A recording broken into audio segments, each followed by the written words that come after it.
Salut à tous, c'est Pank de la chaîne, bienvenue sur cette vidéo qui aujourd'hui va parler de la notion de groupe et l'effet mouton.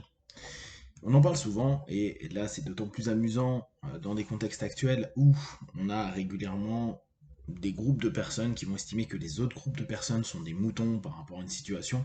Aujourd'hui on peut le voir avec le vaccin, mais on peut le voir avec plein de choses, avec une façon de penser, avec euh, des logiques sociales, des logiques politiques, des logiques religieuses, etc. L'effet mouton est hyper mis en avant et hyper discrédité. On dit tous, ouais, t'es qu'un mouton, tu suis le système, t'es qu'un, t'es qu'un, euh, t'es quelqu'un de malléable, manipulable. En gros, être dans l'effet mouton, être un mouton, c'est mal. Et c'est particulièrement dommage de penser ça. Je sais qu'aujourd'hui, ce qui a l'air cool, c'est la rébellion. Ouais, nous on est des rebelles, on n'est pas les mêmes que les autres, on est contre un système. Et c'est bien, ça fait partie des cycles de la vie et ça sert à plein de choses. Euh, Pensons simplement que la plupart du temps, même les épiphénomènes qui ont pu sembler révolutionnaires à un moment donné, n'étaient pas du tout si peu structurés que ça, et la plupart du temps, c'était donc un groupe dans un groupe qui étaient des moutons qui suivaient une autre doctrine. C'est juste que c'est pas les mêmes moutons et pas la même race pendant un laps de temps, hein, pas la même couleur, mais c'est tout. Alors, on peut être un mouton blanc, un mouton noir, un mouton jaune, un mouton orange, on en reste un mouton.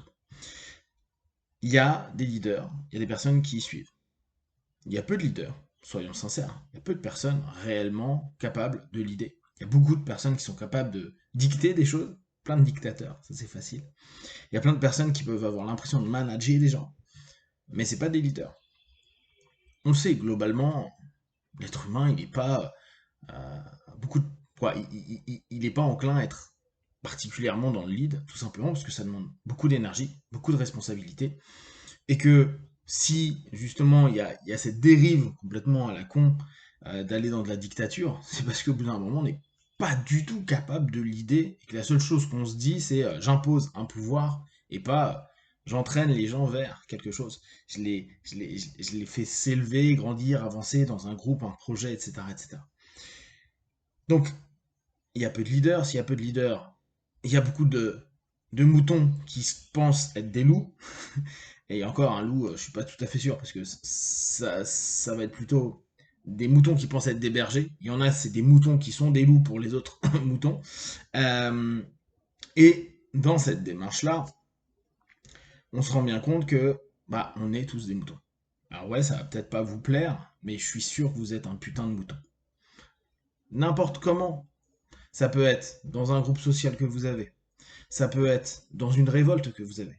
Ça peut être dans un système de pensée que vous avez. Si à partir du moment où vous avez un groupe et que vous pensez la même chose, vous êtes des moutons du groupe.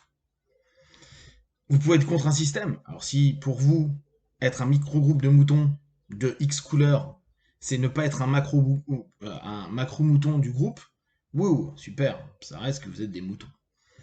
Alors c'est pas agréable, dans la tête, parce que qu'est-ce qu'on en a à foutre d'être un mouton?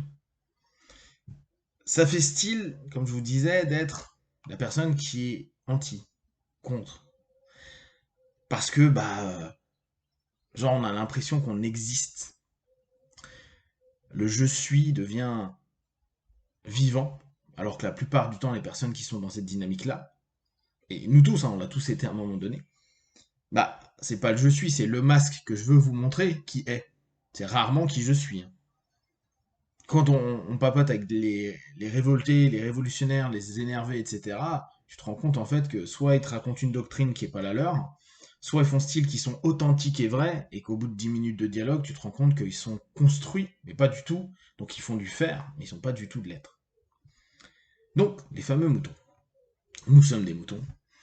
Et pourquoi tout le monde engueule ces putains de moutons? Qu'est-ce qu'on a contre ces moutons? Alors, ce qui est intéressant, c'est qu'il y a une raison pour laquelle on est mouton. C'est parce qu'on a besoin d'être liés. C'est qu'on a besoin de coexister. Aujourd'hui, on peut jouer les rebelles comme on veut, parce qu'on est dans une société civilisée, entre guillemets. En tout cas, en France, et en Europe, pour à peu près toutes les couches sociales, ça va, on s'en sort, on est plutôt pas mal, voire plutôt bien. Bien sûr, il y a plein de déséquilibres et tout, mais ça va. Donc, bah, on développe notre super individualisme parce que on est en sécurité. Et vraiment parce qu'on est en sécurité. Parce que la plupart d'entre nous, la grande majorité d'entre nous, on a un logement, on a de quoi manger, et on a de quoi d'être suffisamment dans un environnement sécurisant. C'est pas le cas pour 100% du monde, mais c'est une grosse partie de l'Occident actuel. Et dans cette notion-là, bah, on n'a plus besoin de l'autre. On a Amazon. Amazon s'occupe de tout ça. On n'a pas besoin de la compétence de l'autre. Seulement, à la base, on a été constitué pour éviter d'être seul. C'est pour ça que les personnes seules ont des taux de stress plus importants, ont des taux hormonaux qui partent en couille et potentiellement ont un risque de dépression plus important. Parce que notre système nous rappelle à dire, les gars, faut que vous soyez en groupe. Parce que là, il y a danger. Et on a beau croire que parce qu'on est au 21e siècle, on est hyper intelligent, parce qu'on a Internet, on est des connaisseurs de plein de choses. La réalité est que notre cerveau, il est au début de l'Homo sapiens, quoi. Ça va, il n'est pas énervé, hein. Il fonctionne pareil. D'où le fait qu'il y ait autant de suicides chez les personnes qui sont seules et ou des personnes qui vivent moins longtemps que des personnes qui sont en couple ou en groupe. Donc, cette notion de mouton, elle est extrêmement importante. C'est ce qui nous a permis de créer de la sécurité. C'est ce qui nous a permis aussi de créer des liens sociaux, plus ou moins vrais, plus ou moins authentiques, c'est vrai. Néanmoins, c'est ce qui nous a permis de nous regrouper pour nous protéger. Et c'est parce que nous avons été des moutons que aujourd'hui, on peut se permettre d'être individualiste dans notre société. Parce que je vous assure, bah on l'a vu au début, à la toute première phase du Covid, quand on a eu notre premier confinement, quoi, le seul confinement qu'on ait eu, il y a eu un tout petit peu de pensée commune. Ça n'a pas duré, hein, le monde d'après, vous voyez ce qu'il est, il n'a pas changé. Et cette notion, c'est parce qu'à un moment donné, on s'est peut-être dit, tiens, il y a peut-être un danger. Et là, c'était juste le Covid. Quand je dis juste, c'est que c'est pas une guerre réellement impactante avec des milliers, des dizaines de milliers de morts à longueur de temps. D'accord? Donc, cette notion de sécurité, cette notion d'être apaisé, nous permet de nous révolter sur des choses et d'être indépendant et de penser à soi plutôt qu'au groupe.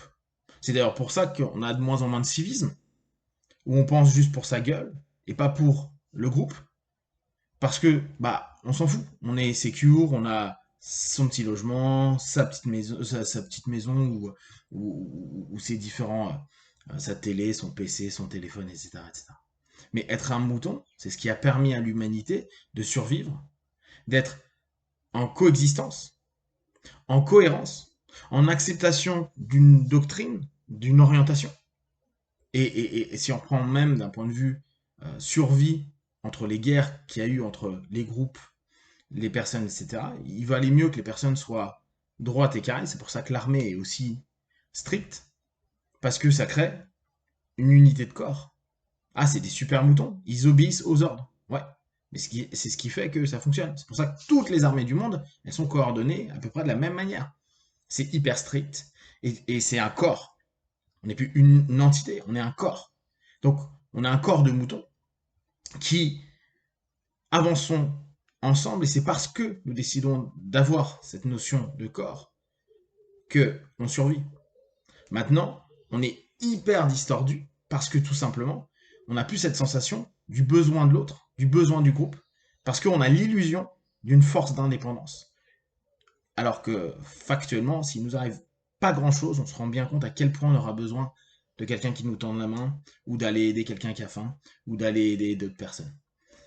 Donc, je vous invite à cogiter, à voir quel mouton vous êtes, ou si vous êtes un full rebelle, et dès lors, la vision que vous avez du mouton. Si vous avez des questions et des remarques, partagez-les sur Facebook, YouTube, j'y répondrai le plus rapidement possible. Comme d'habitude, de tout ce que je propose, ne prenez que ce qui est bon juste pour vous, testez, observez, analysez et concluez. Be one, ciao.